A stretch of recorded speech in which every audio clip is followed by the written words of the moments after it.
Everything's in a fugazi, whether in a house or a pool party. If we like to go party to 5 December, we are coming outside. Christmas is the best season to chop rice and to chop chicken. All of my guys get the dough with the tiger.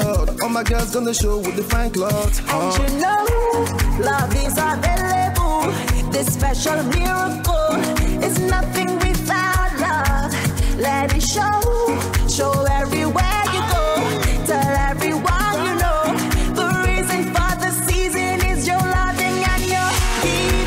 Christmas always brings us together. From every December, we party like never before. I'm a child and not some was never. No matter the weather, we go down and sing. Just sing glory to. Àwọn nǹkan wo lóhùn yìí kẹ́ fílẹ̀ nínú ọdún 2024 tẹ́fẹ̀ẹ́ kó bá yín wọ 2025? Nǹkan tó ń mi kí. Wọn ò ní wá burúkú kankan lọ́wọ́. Mo kàn ń gbàdúrà ní pé kọ́lọ́ túbọ̀ máa tọ́ mi sọ́nà. Ẹ ń gbàdúrà kọ́lọ́ túbọ̀ máa tọ́ yín sọ́nà. Tí n bá jẹun mo máa ń jápo sáyà. Ní tí mi ò ṣe ń wọ white nìyẹn. Sọ́wọ́ mi ìlẹ́kọ́ bá mi wọ 2025. Bọ̀ọ́dọ̀ yẹn kó ti di gbére ṣòkòtò wèrè. Ẹni sùúrù ṣé lóòótọ́ abẹ́ mú mi ṣeré? Bí o ṣeré, ẹyẹ máa wò mí tí bá wọ white, ẹ máa ré ko láyà mi ṣáà ni. So ẹ fẹ́ kó bá yín wọ 2025? Mi ò fẹ́. Nǹkan tí ò ní bá mi wọ 2025 ni àwọn nǹkan tí 2024 ti ṣe lẹ̀. Nǹkan tó máa bá mi wọ 2025 náà ni àwọn nǹkan tí 2024 ti gbìn lẹ̀. So èso 2025 ó ti ní seed fún 2024. Then àwọn nǹkan tó bàjẹ́ ní 2025 ó ti bá 2024 ó ti bá lọ. Ìgbé ayé ìnira ni. Ìgbé ayé ìnira, ìgbé ayé tó le ní Nàìjíríà yìí. Mo kàn ń gbàdúrà pé ọdún 2025 kó rọ̀ gbogbo wa lọ́rùn.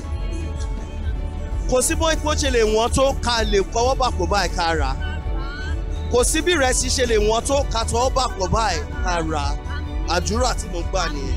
Bẹ́ẹ̀ni. Àmì tó ṣe máa jẹ́ nìyẹn lágbára Ọlọ́run. Àbí olùgbàlà kan fún wa.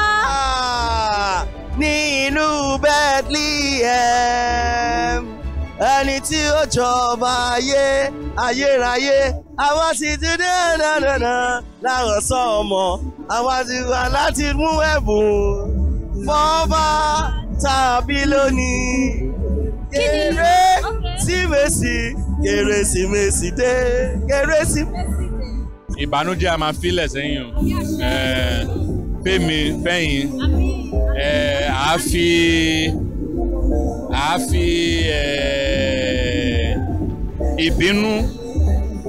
àáfi ìbínú sẹ́yìn. Ṣé máa ń bínú? Ìbínú kéèyàn máa ṣe ìbínú ṣe. Ṣínú bí? Kéèyàn máa ṣínú bí kọ́nà fún wa ṣe. Kí gbogbo orú nǹkan báyẹn kó lọ sí. Nothing much because everything náà àti dúpẹ́ lọ́wọ́ Ọlọ́run pé gbogbo ẹ̀ wà okay.